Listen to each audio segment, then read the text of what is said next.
ఓం గం గణపతియే నమః. శ్రీమాత్రే నమః. శ్రీ వారాహిదేవియే నమో నమః. Welcome to our YouTube channel Chaganti పాటి టాక్స్. శుక్లాం భరతరం విష్ణుం శశివర్ణం చతుర్భుజం ప్రసన్నవదనం ధ్యాయేత్ సర్వవిఘ్నోపశాంతయే. వ్యాసం వసిష్ఠ నప్తారం శక్తే పౌత్రమకల్మషం పరాశరాత్మజం వందే సుఖతాతం తపోనిధిం. వ్యాసాయ విష్ణురూపాయ వ్యాసరూపాయ విష్ణవే నమో వై బ్రహ్మనిధయే వాసిష్ఠాయ నమో నమః. అందరికీ నమస్కారం. మాఘపురాణం 1వ అధ్యాయం. మాఘమాస మహిమ. ప్రపంచ దేశములన్నిట్లోనూ భారతదేశము కర్మ ధర్మ ధ్యాన పరాయణమై సర్వోత్తమమైన విశిష్ట స్థానాన్ని కలిగి ఉంది. అట్టి భారతదేశంలో హిమాలయాది పర్వతములు, గంగాది నదులు, నైమిసారణ్యం మొదలైన అరణ్యములు మరింత పవిత్రములుగా చేసిన పూజ మొదలైన వానికి అనేక రెట్లు ఫలితాన్నిచ్చేవిగా ప్రసిద్ధి చెందినాయి. వైశాఖం, ఆషాఢం, కార్తీకం, మాఘం మొదలైన పవిత్రములైన పుణ్యదాయకములైన కాలములలో చేసే స్నానం, జపం, తపం మొదలైన వాని వలన వచ్చే పుణ్యం అగణ్యమైనది, అంటే ఇంత అని లెక్కకు రానిది. పూర్వం మహర్షులు శ్రీ మహావిష్ణువు వద్దకు వెళ్ళి, స్వామి, స్నానానికి ధ్యానాదికమైన తపస్సుకి ప్రశాంతము, పావనము, సిద్ధిప్రదము అయిన ప్రదేశాన్ని మాకి భూమండలంలో నిర్దేశింపుడని ప్రార్థించినారు. అప్పుడు శ్రీ మహావిష్ణువు వారితో, మహర్షులారా, నేను నా చక్రాన్ని విసురుతాను. అది ఎక్కడ పడిందో ఆ ప్రదేశం తృణకాష్ట జల సమృద్ధమైన తపోయోగ్యమైన ప్రదేశంగా గుర్తించండి అని చెప్పి తన చక్రాన్ని విసిరినాడట. ఆ మహావిష్ణువు యొక్క చక్రం నేమి పడిన ప్రదేశాన్ని నైమిసారణ్యం అని వ్యవహరిస్తున్నారు.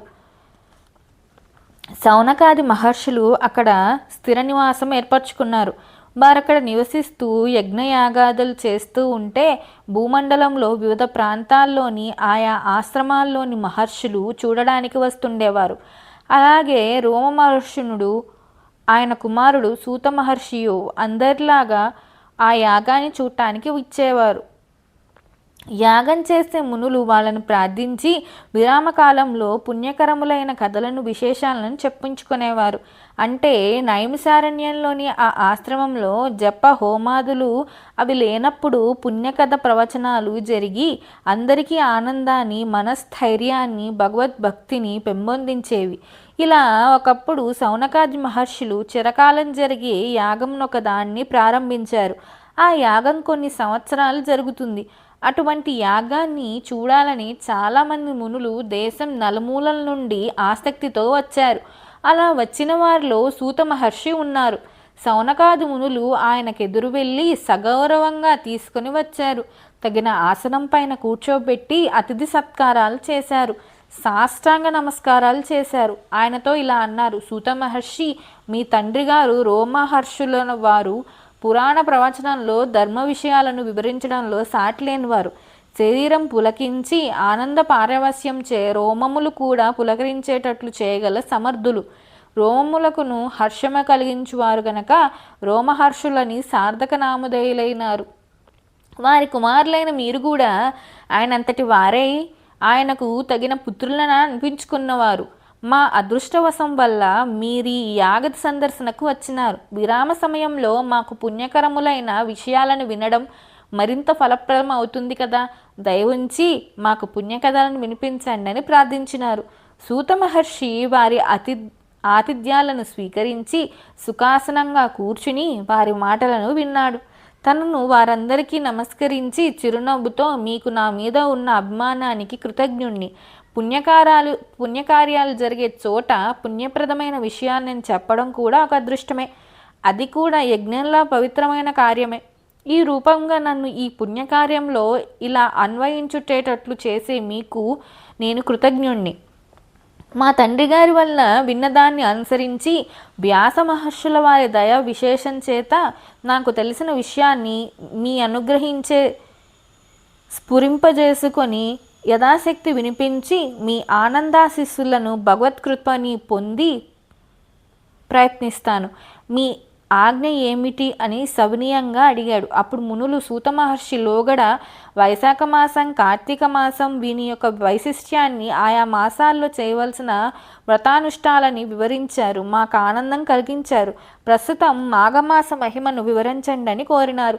అప్పుడు సూత మహర్షి క్షణకాలం కళ్ళు మూసుకొని ధ్యానంలో ఉండి తండ్రి గారిని, గురువులను తలుచుకొని నమస్కరించి కన్నులను తెరిచి మునులకు మరలా నమస్కరించి ఇలా ప్రారంభించాడు. మహర్షోత్తములారా, మీరు అడిగిన ప్రశ్న సారవంతమైనది, విశేషించి సామాన్య పూజానికానికి మరింత ఉపయోగించినది.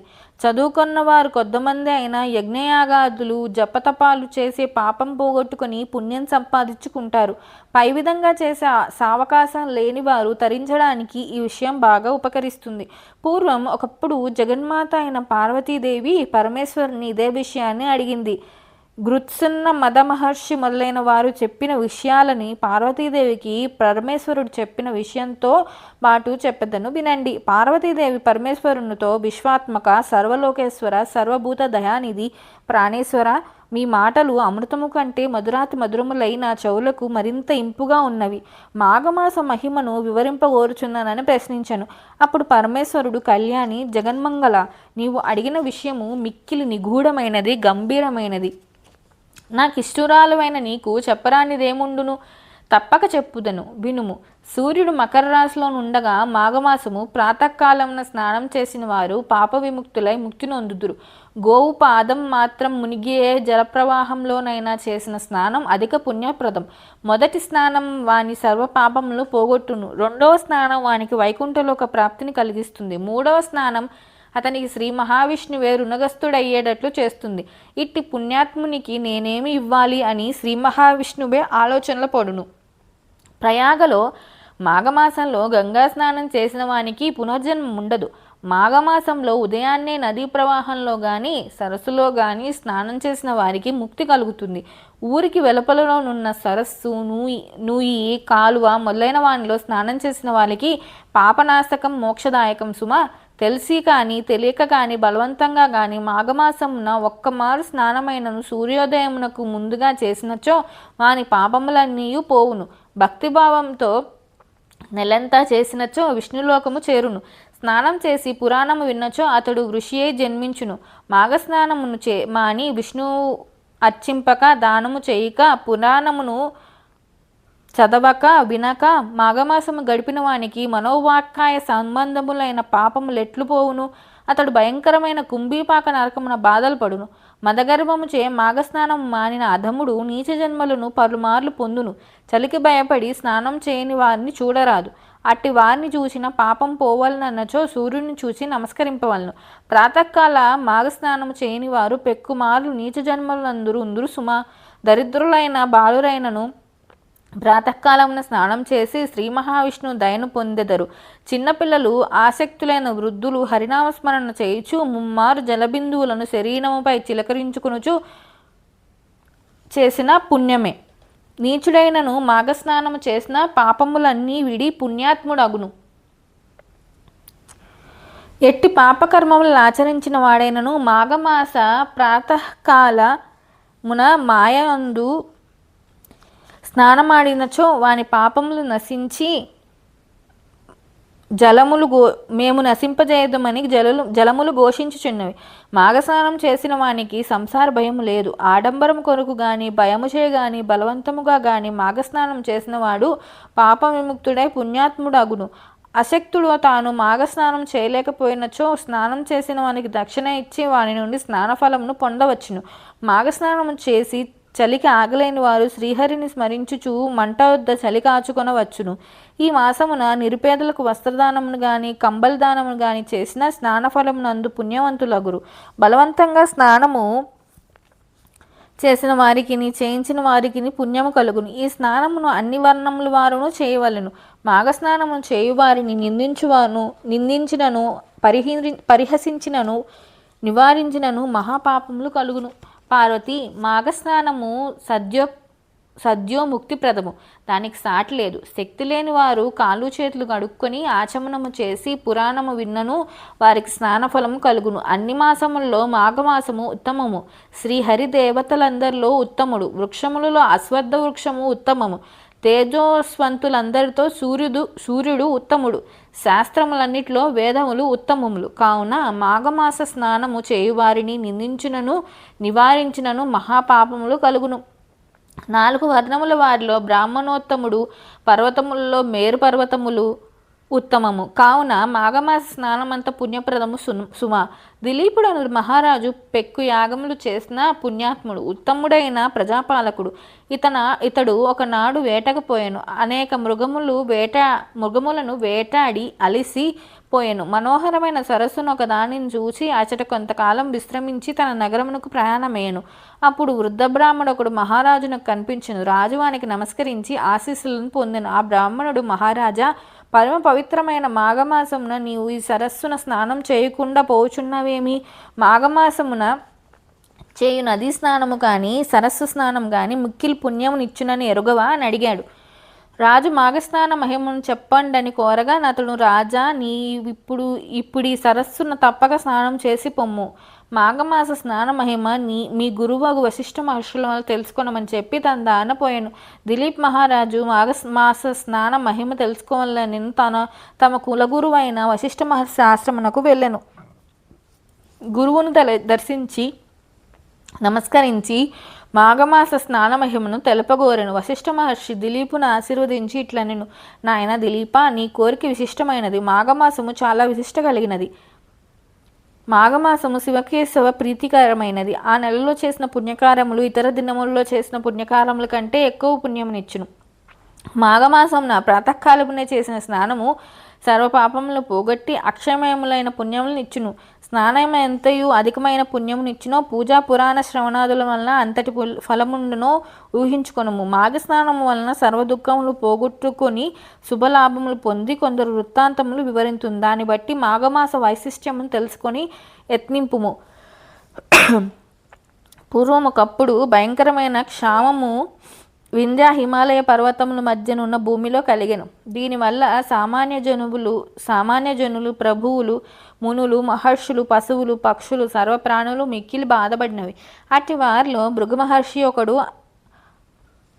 అతడును ఆ ప్రాంతము విడుచుటకు ఇష్టం లేకున్నను కైలాస పర్వతం ప్రాంతము కడకు చేరి తనకు నచ్చిన ప్రదేశమునందు ఆశ్రమము నిర్మించుకొని తపమాచరించుకొనుచుండెను. పవిత్రము మనోహరము అయిన ఆ దివ్య ప్రదేశమునకు గంధర్వులు, యక్షులు, కిన్నెర్లు మున్నగు దేవజాతులు వారు వచ్చుచుండిరి. అచట విహరించి ఉత్సాహము పొందుచుండిరి. ఒకనాడు గంధర్వుడొకడు భార్యా సమేతుడే ఆ ప్రదేశమునకు వచ్చెను. అతడు భృగు మహర్షికి నమస్కరించెను. అతని శరీరం మిక్కిలి సుందరమైన, గంభీరమైన, మనోహరమై విచిత్రమై ఉండెను. వాని మొగము మాత్రం పులిమొగమై ఉండెను. ఇందువలన అతడు ఎంత చక్కగా నున్నను పులిముఖము వలన విచిత్రంగా, భయంకరంగా ఉండెను. అతడు భృగు మహర్షికి నమస్కరించెను. తర్వాత, మునీశ్వర, నాకు భోగభాగ్యములన్నీ ఉన్నవి. ఈ నా భార్యను చూచితిరి కదా, ఈమె సౌందర్యము, గుణసంపద నిరుపమానములు. నేను గంధర్వును. మానవుల కంటే దివ్యశక్తులు కొన్ని ఉన్నవి. కానీ భయంకరమైన, వికారమైన ఈ పులిముఖము నాకు బాధాకరంగా ఉన్నది. దీనిని పోగొట్టుకున్నట్టు ఎట్లా అని తెలియరాకున్నది. ఈ వికారము వలన నాకు గల సుఖములు, భోగములు నన్ను సంతోషించపరచట్లేదు. దయుంచి నాకీ వికార రూపం పోయి ఉపాయమును చెప్పుడని ప్రార్థించెను. భృగు మహర్షికి గంధర్వుని పరిస్థితికి జాలి కలిగినది. వానికి సాయపడవాలని అనుకున్నాడు. నాయన, పురాకృత కర్మము ఎవరిని వీడవదు. గత జన్మలో చేసిన పాపం వలన నీకు ఈ స్థితి కలిగినది. పాపము, దురదృష్టము, పేదరికము ఇవి మూడును జీవిని బాధించును. ఇట్టి వాణిని పోగొట్టుకుని శుభలాభం పొందవలనన్న పుణ్యనదులందు స్నానము, పవిత్ర క్షేత్రములందు దేవపూజ చేసుకునవలను. ఇట్టి వాణిని పవిత్రమైన కాలమున చేసినచో సద్య ఫలము కలుగును. కాలమంతయు మంచిదే, అయినను మాఘమాసం విశిష్టమైనది. ఈ నెలలో చేసిన స్నానము, పూజ, జపము, తపము జీవికి గల పాపమును పోగొట్టి శుభమును వెంటనే కలిగించును అని పుణ్యనదుల్లో స్నానాధికములు చేసినచో వచ్చు ఫలితము మాఘమాసంలో నదిలో కానీ, సముద్రంలో కానీ, కాలువలో కానీ, సెలయేరులో కానీ ఏ స్వల్ప జల ప్రవాహమైనను అందు స్నానం చేసినచో వచ్చును. అనగా మాఘస్నానమును ఏ ప్రవాహమునైనా చేసినను సర్వతీర్థములు యందు చేసిన పుణ్యము నిచ్చునంత గొప్పది. ఏ జాతి వారికైనను అనంత పుణ్యము నిచ్చును. నీ నీ అదృష్టవశమున ఇది మాఘమాస ప్రారంభము కావున నీవు నీ భార్యతో పాటు ప్రతిదినము ప్రాతకాలమున మాఘస్నానము ఇష్టదేవతా పూజను అచ్చటనున్న నదిలో చేయుము అని భృగు మహర్షి ఆ గంధర్వునకు చెప్పెను. ఆ గంధర్వుడు ముని చెప్పినట్లే అచ్చటి నదిలో మాఘస్నానమును తీరమును ఇష్టదేవతా పూజను విడవక మాఘమాసం అంతా చేసెను. ఆ పుణ్యవశమున వాని పులముఖము పోయి వానికి సుందరమైన ముఖం వచ్చెను. గంధర్వుడు ఆశ్చర్యపడి మాఘమాస మహిమను కీర్తించుచు కృతజ్ఞుడే మునికి భార్యతో పాటు నమస్కరించెను. అతని ఆశీర్వాదం పొందెను. తన భార్యలతో పాటు తన లోకమునకు కెరిగెను. దిలీప మహారాజా, మాఘస్నాన మహిమను గ్రహించుతవా? మరో యొక్క కథను చెప్పుదును వినుమని వశిష్ఠుడు మరలా ఇట్లు పలికెను. 1వ అధ్యాయం మొదటి రోజు పారాయణం సంపూర్ణం. ఓం నమో నారాయణాయ. Please subscribe our channel. Thank you.